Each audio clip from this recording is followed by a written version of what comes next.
লালমনিরহাটের হাতীবান্ধা থানার ওসি মাহমুদুন নবীকে ৭২ ঘন্টার মধ্যে প্রত্যাহারের দাবিতে মানববন্ধন করেছেন হাতীবান্ধা উপজেলার কৃষক দল এবং বিএনপির অঙ্গ সংগঠনের নেতৃবৃন্দ এবং এলাকাবাসীরা। এ সময় আন্দোলনে অংশগ্রহণকারীরা বলেন, ৭২ ঘন্টার মধ্যে ওসিকে যদি প্রত্যাহার করা না হয় তাহলে এর থেকে আরও কঠোর আন্দোলন করা হবে, রেলপথ এবং সড়কপথ অবরোধ করে। আন্দোলনকারীদের দাবি, চাহিদা মতো টাকা না পেয়ে অনেক মানুষের নামে মামলা দেওয়া হয়েছে। এছাড়া আওয়ামী লীগের মিছিল থেকে হামলার অভিযোগে দায়ের করা মামলাটিতে বিএনপির লোকজনদের নামে মামলা করা হয়েছে। তাই বিএনপি নেতাদের বিরুদ্ধে মিথ্যা মামলা প্রত্যাহার করা না হলে ৭২ ঘন্টা পর অবরোধ কর্মসূচি পালন করা হবে।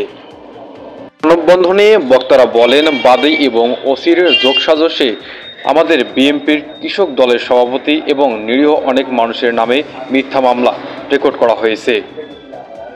শুধু তাই নয়, সামাজিক যোগাযোগ মাধ্যম ফেসবুকে ভাইরাল হওয়া একটি ফোন রেকর্ডই প্রমাণ করে দেয় ওসি এবং বাদী টাকার জন্য মামলা বাণিজ্যে মেতেছেন। যদি ৭২ ঘন্টার মধ্যে ওসিকে প্রত্যাহার করা না হয় তাহলে আমরা এর থেকে আরও কঠোর আন্দোলনের ডাক দেব। এ বিষয়ে হাতীবান্ধা থানার ওসি মাহমুদুন নবী বলেন, থানায় যে কোনো মানুষের নামে অভিযোগ আসতে পারে, তবে তদন্ত করে আসামিদেরকে গ্রেপ্তার করা হবে। যারা আমার বিরুদ্ধে অভিযোগ তুলে মানববন্ধন করেছেন এটি সম্পূর্ণ ভিত্তিহীন।